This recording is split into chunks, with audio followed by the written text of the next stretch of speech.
2012లో నువ్వు లేవని చెప్పినా 2018లో నువ్వు లేవని చెప్పినా ఉన్నడా ఎమ్మెల్యేగా లేడు కదా.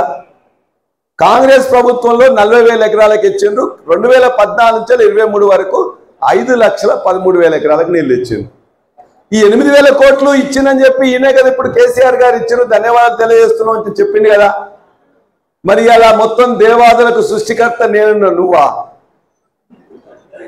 నోరుంటే ఇష్టం వచ్చినట్టు మాట్లాడొచ్చా? రికార్డులు ఉన్నాయా?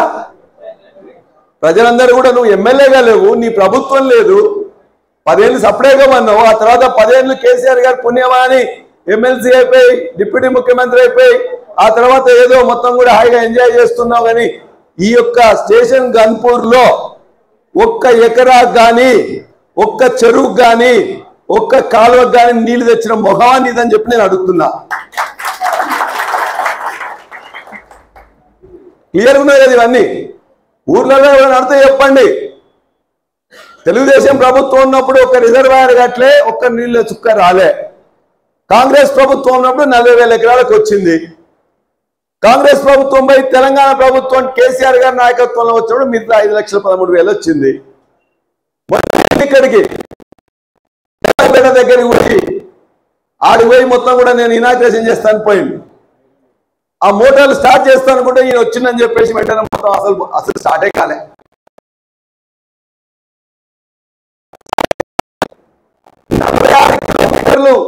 సమ్మక్క సాగర్ దగ్గర సమ్మక్క సాగర్ బ్యారేజ్ కట్టించింది కేసీఆర్ గారు. పాయింట్ దగ్గర ఎక్కడైతే నీళ్లు ఎక్కువ తీసుకోవాలని అక్కడి నుంచి రామప్ప దగ్గర నుంచి వెళ్ళి దేవన్నపేటకు 46 కిలోమీటర్ల టన్నెల్ దోవిచ్చింది కేసీఆర్ గారు. ఆ దేవన్నపేట నుంచి వెళ్ళి 7 కిలోమీటర్లు ధర్మసాలకి పైప్ లైన్ వేపించింది కేసీఆర్ గారు. దానికోసం అని చెప్పేసి అలా మోటార్లు పెట్టించింది కేసీఆర్ గారు. ఫేజ్ 1లో 350 క్యూసెక్ల నీళ్ళ కోసం ఫేజ్ 1 తయారు చేసుకున్నాం. ఫేజ్ 2లో 550 క్యూసెక్ల కోసం తయారు చేసుకున్నారు. ఈ 350 550 సరిపోవు బాబు, పెట్టుకుంటే చాలా ఎక్కువ పెట్టుకోవాలని చెప్పేసి 350 550 కలిస్తే 900.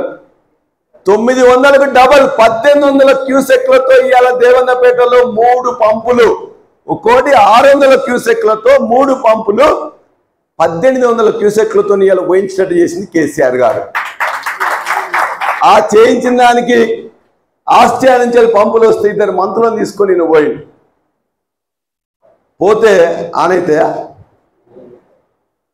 బరకతున్న వాళ్ళు పోవాలి కానీ తాశీలోళ్ళు పోతే అదే కదా, అంతే కదా. మళ్ళీ రెండోసారి వచ్చింది ఖచ్చితంగా మంత్రులందరూ వచ్చి అక్కడే కూర్చొని ఎట్లయినా ఆన్ చేయాలని. అవి ఎట్లయినా మొయ్యనని మొరాయించి కూర్చున్నాయి. మళ్ళా రెండోసారి మళ్ళీ అసెంబ్లీ వస్తుంటే మళ్ళా వచ్చిండ్రు. మళ్ళా 3 ఆన్ చేస్తుంటే 3 ఆన్ చేస్తే 3 కాదు 1 ఆన్ చేయని రూపాయి అని చెప్పేసి అంటే మళ్ళా 2 గంటలు అయిన తర్వాత ఎట్లా అంతకుముందు పని చేసినాయి. ధర్మశాలలో నీళ్ళు పోస్తే అన్న మొత్తం నీళ్ళు పోయి స్నానం చేసి వచ్చింది అక్కడికి. మళ్ళీ ఈయన పోగానే మళ్ళీ బంద్ అయినాయి. బంద్ అయితే చెప్పిందని కొద్దిగా పక్కన పెట్టింది బాబు, కొద్దిగా చేసి అని చెప్పి వచ్చిన మంత్రులు వాళ్ళని అడిగితే ఈయన కొద్దిగా పక్కకు పోతే మళ్ళీ ఆన్ అయితే సార్ అని చెప్పేసి అంటే మెల్లకేదో మాట్లాడుతున్నాడు పక్క తీసుకుపోయినారు. అప్పుడు 1 ఆన్ అయింది. అంటే అటువంటి అదృష్టవంతుడు. నీళ్ళు ఈ ప్రాంతానికి నీళ్ళు వస్తాయంటే కూడా ఆ మెకానిక్ పంపులు కూడా చివరికి సిద్ధపడతలేవు, మనుషులు కాదు. 2004 నుంచి నిన్నెవరు కూడా ఇక్కడున్న ప్రజలు మర్చిపోయినరు. ఎన్నిసార్లు వస్తే అన్నిసార్లు ఓడిస్తున్నారు.